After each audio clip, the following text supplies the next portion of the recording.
All right, happy Monday, Health Wealth Agency. Aiden, say what's up. I don't think he can hear you.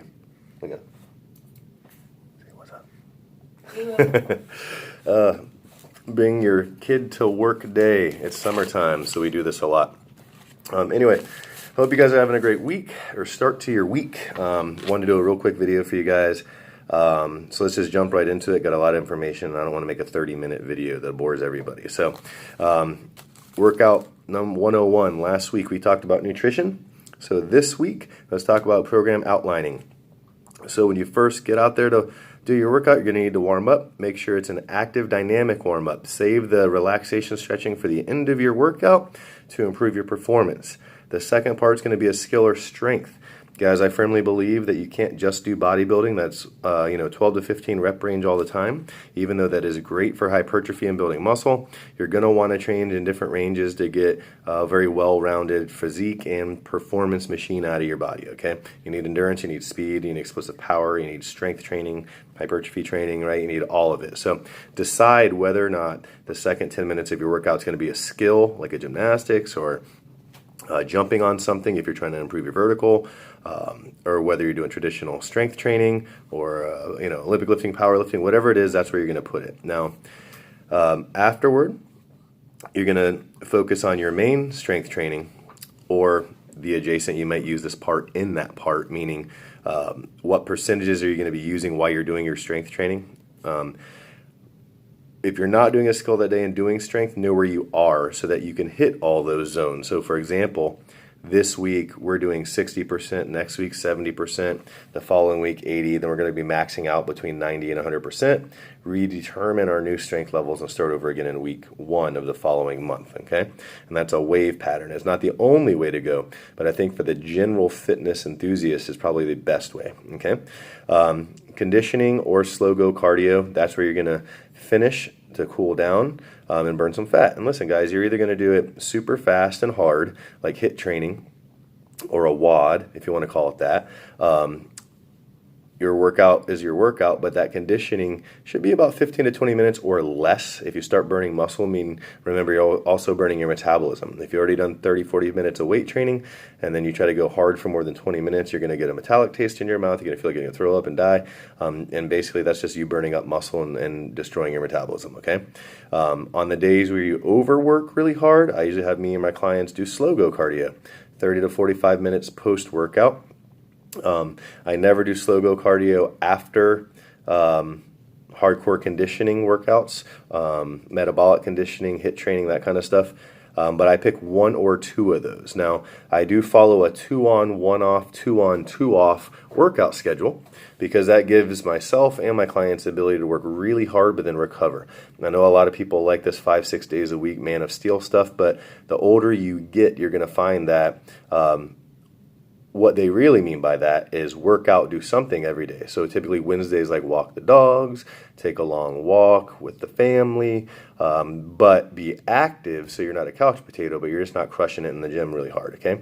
And then end with mobility. That's where you do your relaxation stretching. That's where you hold those stretches and get real limber. But you don't want to get real limber and put those muscles to sleep just before you climb under a barbell. So just remember to save that stuff for the end. So I hope that helps. Okay, now let's get into it.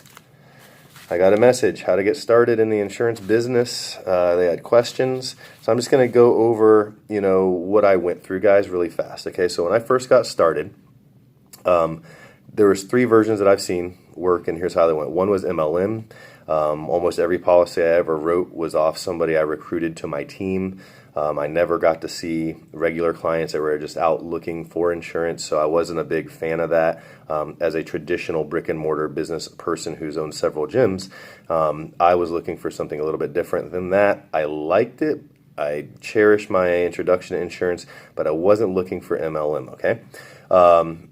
Number 2 is my next stop in my journey of learning was an independent and MLM mixture, okay, meaning that I was taught how to buy my own leads, spend my own money, buy my own leads, find my own clients, go see them, take care of them, work my own schedule as I saw fit. Fantastic.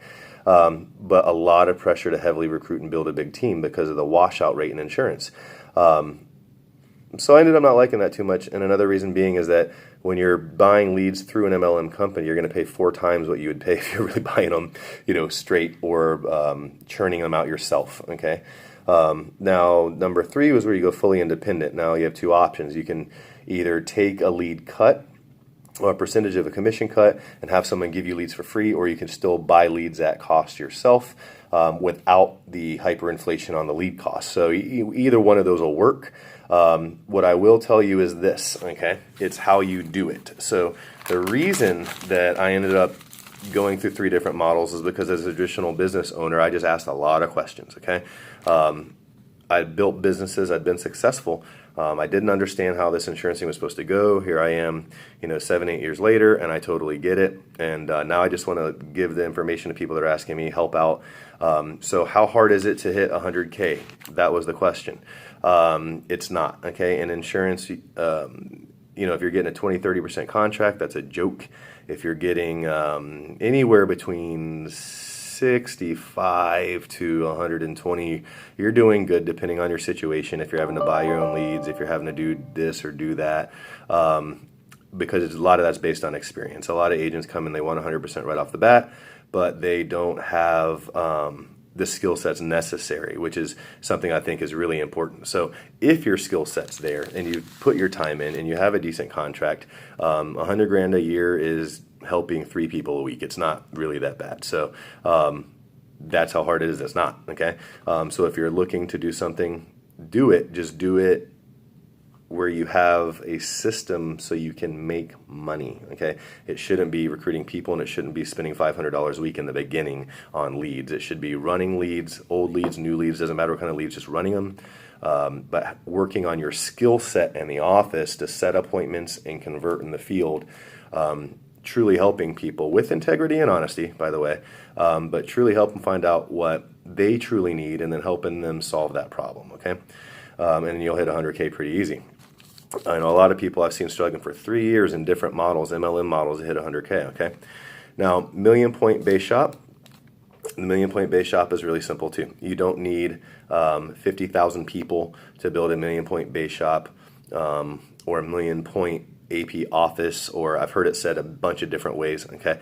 You need 5 guys that you pour your heart and soul in and teach them really how to do this to where they can see 3 to 5 people a week. They're going to make 5,000 AP a week, and then they're going to end up making 100K, and then you got a Million Point Base Shop, okay? What being an agent is really like, okay? That was another question, okay? So basically, I'm making this video right now. I just got done outlining everything I need to remember to do this week. I set up my dials, contacts, and appointment marks on my paperwork, and my goal today and tomorrow is going to be to make 150 dials each day. Now, out of that, I should be able to set about 30 appointments, and then out of those 30 appointments, I should be able to very easily write between 5,000 and 10,000 AP. If I do that every single week, consistently, in and out, there's a multiple six-figure income. If you want to become a broker, teach other people, you can do that too, just like in real estate. So that's what it's like being an agent. Wednesday, I will take Wednesday, not off, but just to do updates and paperwork and stuff. But you can imagine I can get a lot done and then have a lot of free time after that to work on things and do things that's really important to me. Okay, spend time with my son, things like that. And then as far as Thursday, Friday, that's typically when I'm running in the field. Saturday is an optional field day if I need it to catch up and hit my numbers. And then Sunday I rest. A lot of times I aim to work hard enough so that I can enjoy having Saturday and Sunday off every week. So when it comes to how many hours a week you put in, you know what? I think if you work smart, you're going to have a lot more time off than most people. And if you work hard, you can really grind yourself into oblivion. It really just depends on how smart you are with your business, how good you are at practicing the words of the business so that you know how to talk to people and how to explain things simply so that they can understand it, okay? And then as far as updates, I'm going to keep giving you guys updates to give you transparency in my numbers. I want you guys to kind of know what I'm doing if you follow along with me in the journey. Ask me questions, and I'm going to be glad to give you guys a lot of feedback. But I'm making these videos just because I get so many questions on fitness, and I get so many questions on insurance from everybody all the time in my personal inbox, not on my social media stuff. So, and I'm getting really bored of marketing insurance just to market it. You know, everybody knows I do life insurance. So what I'd like to do is give a little back and answer some of those questions. So I hope you guys have a great week. I hope that opens up your mind a little bit, and I'll talk to you guys soon. Bye-bye.